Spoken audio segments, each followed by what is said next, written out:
আমি যে ইমানদার, আমার ভিতরে যে ঈমান আছে আমি কিভাবে বুঝতে পারবো? নবীজি সাল্লাল্লাহু আলাইহি ওয়াসাল্লাম বললেন, তোমার ভিতরে যদি দুইটা জিনিস থাকে তাহলে তুমি যে ইমানদার সেটা বুঝতে পারবে। কি কি? ইজা সাররাতকা হাসানাতুকা ওয়া সাআতকা সাইয়্যাতুকা ফাআনতা মুমিন। একেবারে সংক্ষিপ্ত করে দিয়েছেন নবীজি সাল্লাল্লাহু আলাইহি ওয়াসাল্লাম। যদি দুইটা জিনিস তুমি ঠিক রাখো তুমি ইমানদার।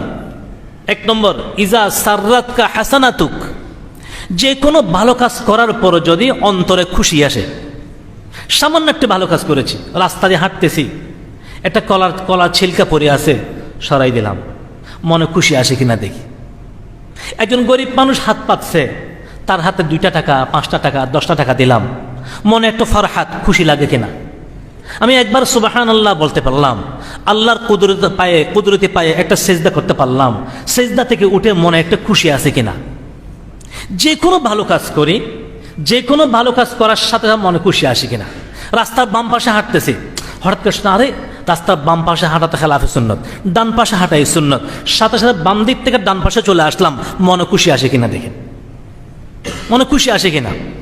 ভাত খেতে বসলাম, তরকারি নিচ্ছি, হঠাৎ করে চামচ ধরলাম বাম হাতে, আরে বাম হাতে নিচ্ছি কেমনে, আল্লাহ রসুল তো নিষেধ করেছেন। আবার বাম হাতটা ফেলে দিয়ে আবার ডান হাতে নেওয়া শুরু করলাম, বাম হাত বাদ দিয়ে ডান হাতে যখন নিচ্ছি মনে খুশি আসে কিনা দেখেন।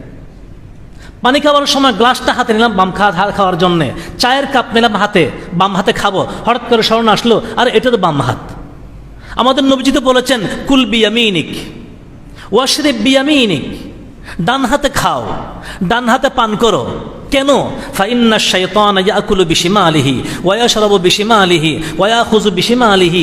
শয়তান কিছু খাওয়ার সময় বাম হাতে খায়, ওয়া ইয়াশরাবু বিশিমালিহি, পান করার সময় বাম হাতে পান করে, ওয়া ইয়াখুযু বিশিমালিহি, নেওয়ার সময় দেওয়ার সময় বাম হাতে নেয়।